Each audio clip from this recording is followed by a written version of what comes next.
we're talking about the new Motorstorm Apocalypse that will arrive in spring 2011.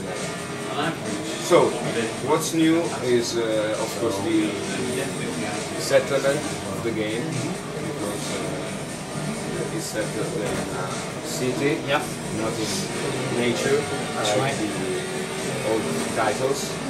And we can, while playing, we can notice the presence of some men, on the street. And there are.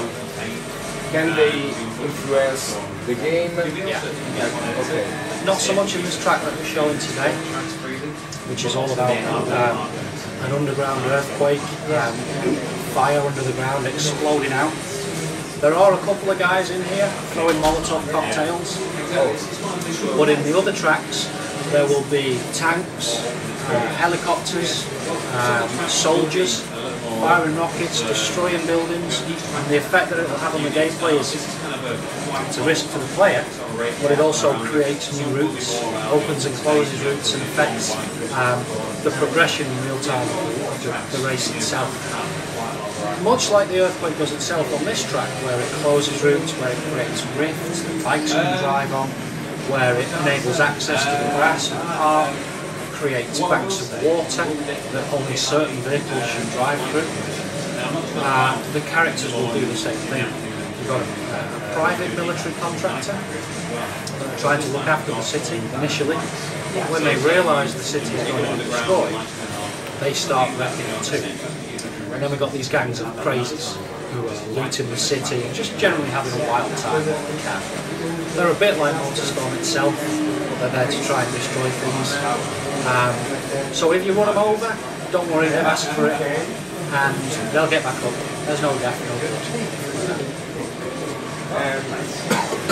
What about the single player mode? Can you tell us something about us, like blasting up here, or well, there is a story? There is. I mean, this idea of a lasting appeal is something that was really important to us. We felt it was something that we could do a lot better. And so we've created this idea that you're in this city for 48 hours, and when you arrive, it's a little bit destroyed, so most people have left. But then by the time you leave, you have to leave, because everything's literally, it's the end of the world, at least for this part of the world. So every single race, 40 races in single player, will be different. You won't just replay the same track. When you visit that same track, the destruction will still be there. You might race it in reverse or at night time, and you might race it and it gets even more destroyed, perhaps by the soldiers instead of the earthquake. So there is this constant change from one race to the next. Now in between the races, while the next one loads, there'll be very short cutscenes. Now, in action adventures and shooters, cutscenes work really well. They tell a story and then you play a level based on it. But this is a racing game, and that's just not right for racing. So what we've done instead is we've got cutscenes that only last the same length of time as the load. So if you would normally skip a cutscene, you would be looking at a static screen instead. You're waiting exactly the same length of time. It's a comic book style. We'll be unveiling it soon. They start off very funny, hopefully. They feature our three main playable characters, the rookie, the veteran and the survivor, each of which represents a different difficulty level. And as the game gets darker, and as the world gets more destroyed, the story gets a little bit darker too. It starts off being really fun, really exuberant. By the time it ends, there's a few tragedies, and the player really gets to feel what it's like to be a part of this crazy bunch of people who turn their backs on ordinary life. That's great. What can you tell us about the multiplayer mode? Well, you know, when single player mode finishes, it's really just the beginning. I like to say the end of the world is just the beginning. Of course, you can play multiplayer earlier than that, the way the game is going to work is that you've got that single player 40 race experience.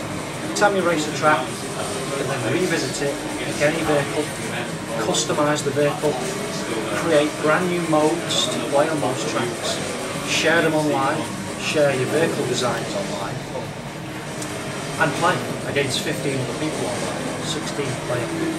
You can also play against 3 other people in the living room, 4-player split screen, and play online at the same time.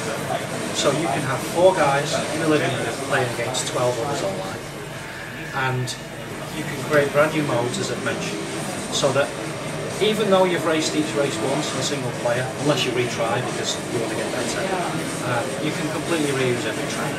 So we really want what the mode that we call recreation, which includes online multiplayer, is really going to be where it's at. You've had an amazing movie-style experience with your 3 characters. You've progressed through each character and got better at the game. Then it's really time to show what you can do. You can also gamble your rewards on the outcome of races,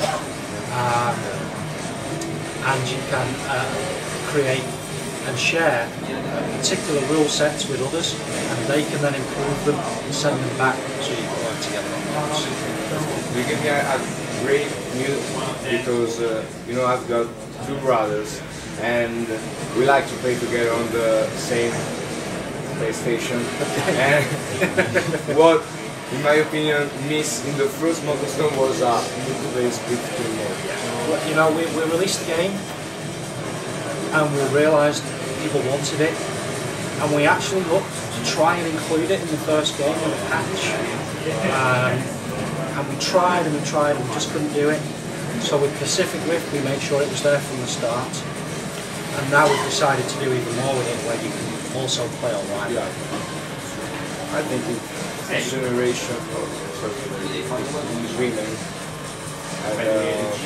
Then I'm going a bit far from being, that's fine. The digression, yeah.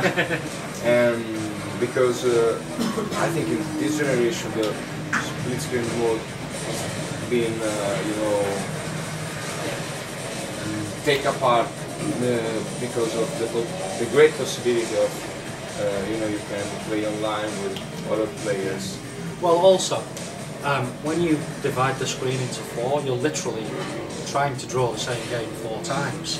Yeah. So if you've really got, if you've maxed your budget for that track, it's quite challenging to do the split screen thing. You have to be very clever with things like levels of detail on the vehicles. So it is quite tricky. I can kind of understand why people try to encourage people to do online. But there really is nothing better than humiliating your brothers in the living room. And that's why we've done things like the ramming. When you ram other vehicles now, it's much more powerful. If you're neck and neck, you can really just slam the other vehicle out of the way and you can tussle a lot more. So we've got that layer of combat gameplay that really works well in the living room. Also, it's dual login, so you all get the rewards, you all get the XP, you all get the bonuses when you play. All your accounts can be used at the same time. Yeah. That's good.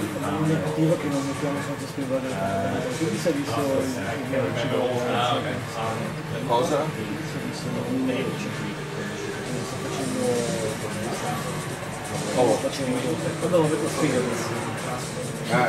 Quindi levo anche l'auto.